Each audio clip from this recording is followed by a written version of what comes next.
Assalamualaikum warahmatullahi wabarakatuh. Alhamdulillahirabbil alamin wa bihi nasta'inu ala umurid dunya waddin wassalatu wassalamu ala mursalin wa ala alihi washabihi ajmain. Amma ba'du. Alhamdulillahirabbil alamin. Marilah kita panjatkan puji syukur kehadirat Allah Subhanahu wa taala yang senantiasa melimpahkan rahmat, taufik serta hidayahnya sehingga kita masih diberi kesempatan untuk melaksanakan ibadah puasa di bulan Ramadan ini.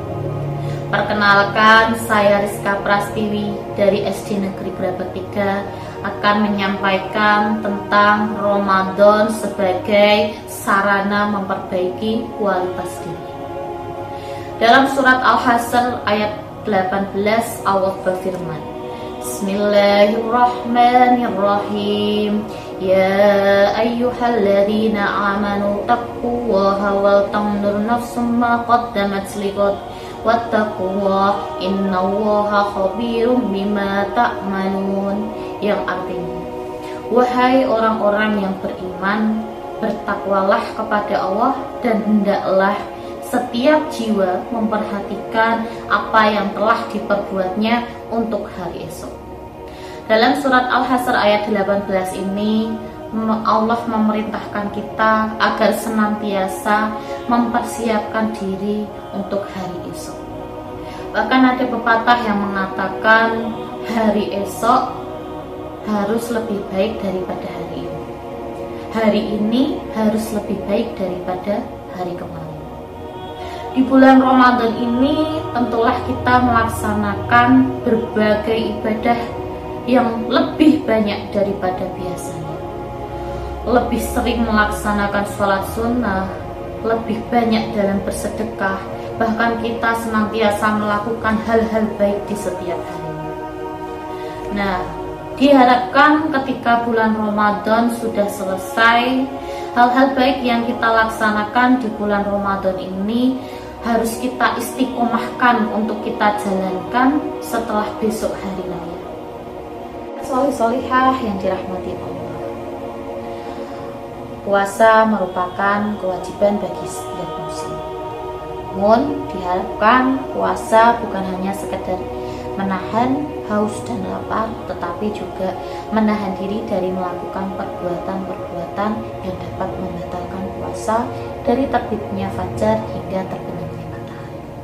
Namun seringkali ketika kita melaksanakan puasa, kita justru entah dengan sengaja atau tanpa sengaja kita melakukan perbuatan-perbuatan yang dapat mengurangi pahala puasa, seperti bergosip, berkata kotor atau berkata kasar, berbohong, atau bahkan melakukan beberapa perbuatan yang kurang terpuji. Nah, selain manusia, ada beberapa makhluk juga yang melakukan puasa demi kelangsungan hidupnya, seperti halnya ulat. Ulat merupakan hewan kecil yang kurang disukai.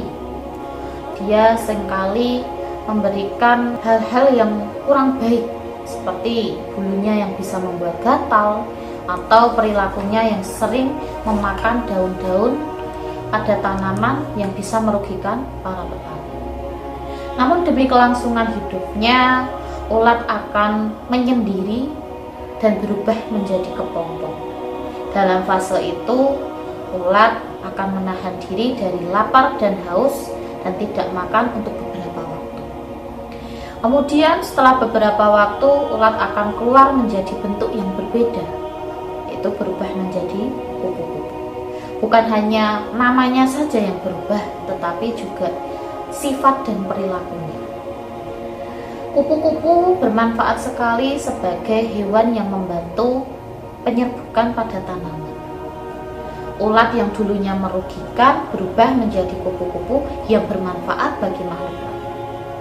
Nah, diharapkan kita sebagai seorang muslim yang melakukan puasa juga bisa mengambil hikmah dari puasanya ulat. Selain ulat, ada pula ular. Ular juga melakukan puasa demi kelangsungan hidupnya sebelum dia berganti kulit. ular akan berpuasa beberapa waktu sebelum kulitnya mengelupas.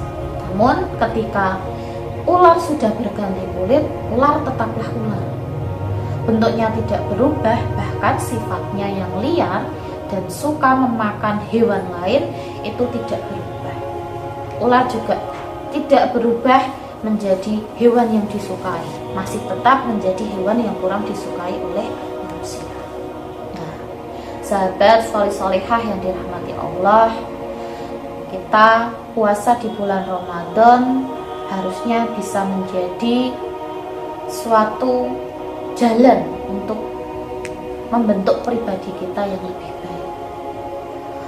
Hal-hal baik yang kita lakukan di bulan Ramadan sebaiknya kita istiqomahkan agar kita lakukan juga setelah Ramadan berakhir. Jadi setelah Ramadan berakhir, setelah Lebaran, kita tetap melakukan perbuatan-perbuatan baik, kita tetap melakukan perbuatan-perbuatan yang bisa memberikan pahala untuk kita. Nah, bisa bertemu lagi di Ramadan berikutnya dan bisa menjadi pribadi yang lebih baik.